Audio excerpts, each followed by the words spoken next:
शिराएं आप ऐसे लगा लो, इतनी छोटी छोटी शिराएं होती हैं जैसे माइक्रोस्कोप से भी नहीं देखी जाती। उनका काम उल्टा है। शिराएं क्या करती हैं कि वो रक्त को इकट्ठा करती हैं, पहले छोटी छोटी कैपिलरीज से छोटी छोटी शाखाओं में बटकर, और उस रक्त को उंडेलती रहती हैं, फिर उससे बड़े वाली में, फिर उससे बड़े वाली में, तीन तरह से उंडेलती है ये। अब वो उंडेल कर जब चलती हैं तो शिराओं की स्थिति बिल्कुल अलग होती है। आपने देखा, कोई आके कहेगा कि मेरे को तो वेरिकोज वीन हो गई, वेरिकोज वीन हो गई। प्रॉब्लम क्या होती है? डॉक्टर कहेगा इसका कोई इलाज ही नहीं, कह देता है ना जी। डॉक्टर क्या कहेगा? जब आर्टरी ब्लॉक होगी तो डॉक्टर, हार्ट वाली ब्लॉक हो गई तो क्या, आपको वहां से समझा देता हूं। हार्ट वाली आर्टरी ब्लॉक हो जाती है तो हार्ट की फंक्शनिंग, अगर वो किसी भी अंग की हो जाए, हार्ट तो एक बहुत ही पावरफुल अंग हो जाए, क्योंकि उसका रुकना हमारे लिए असहनीय हो जाता है, लेकिन दूसरे अंगों का हमें पता नहीं चलता। अगर उनमें रुक जाए, फिर रुकता तो वहां भी है ना जी, ये तो नहीं। जो इसीलिए जब आपने यूं स्ट्रेच किया, हाथों को खींचा, मैं कह रहा था पिंडलियों को टाइट करो, जगहों को टाइट करो, अपने हाथों को खींचो, अपने पेड़ों को खींचो, अपनी चेस्ट को खींचो। क्या खींच रहा था? अंदर यही नाड़ियां खींच रही। कौन सी नाड़ियां थी ये? इन्हीं को खींच रहे थे हम, और खींचकर हम उसे, उन मांसपेशियों को जो छोटी छोटी हैं उनको शक्तिशाली बनाते। आप कोशिश किया करो कि उसके भाव को समझने का प्रयास करो। यही कृष्ण जी कहते हैं कि बुद्धि से युक्त होकर कर आसन।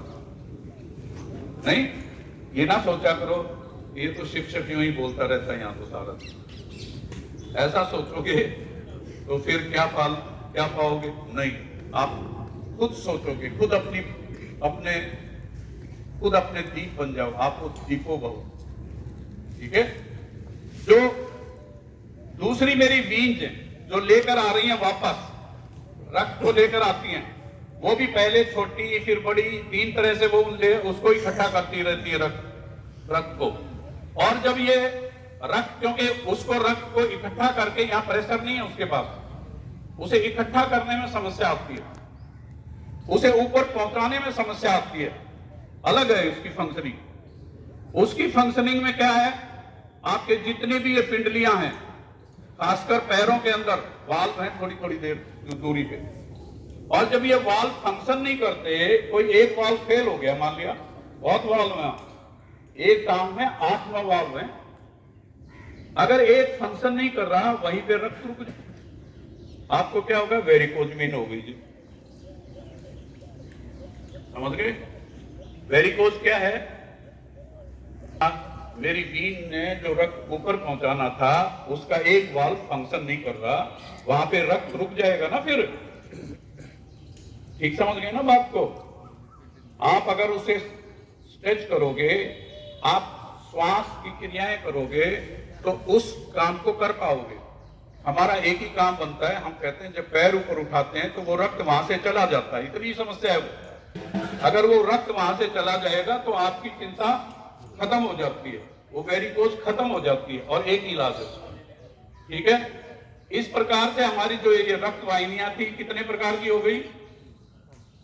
इसके अंदर जो है वो मसल दूसरी है, इसमें इलास्टिक के छोटे छोटे फाइबर हैं इन वींज के अंदर, वो लंबे हैं और वो मसल का भी काम करते हैं, और वो रक्त को एक ही तरफ बहाने के लिए मजबूर करते हैं, वो दोबारा नीचे नहीं जाने देते उसको। वाल्व और वो फाइबर जो उसके अंदर हैं, अलग हो गई ना उसकी संरचना। ये भी मेरे शरीर में 72,000 तो क्या कहूं, बहुत ही ज्यादा है, कोई गिन नहीं पाता है। ये कौन सी ये नाड़ियां थी? मैं ये शरीर की रचना में बता रहा हूं। दूसरी नाड़ियां कौन सी हैं जो आपने लिख रखा था ना? यहाँ पर एक शब्द लिख रखा था, कौन सी, क्या नाम लिखा था? नर्वस सिस्टम, यानी तांत्रिक तंत्र। ये इससे इसका कोई रिलेशन नहीं था। इसका इससे तांत्रिक तंत्र, इसका स्वामित्व किसके पास था? किसके पास था बताओ, आप सोचो, बताओ। हृदय के पास, हार्ट के पास ही है ना जी। उसी में रक्त आ रहा है, उसी से रक्त, जानते हो कितना रक्त प्रतिदिन जाता है? कम से कम 60,000 किलोमीटर की यात्रा तय करता है। और कितनी स्पीड होती है? बहुत स्पीड से चलता है, बहुत स्पीड, और ताउम्र काम करेगा। ठीक है, अब हम दूसरी तरह की नाड़ियों पे आते हैं।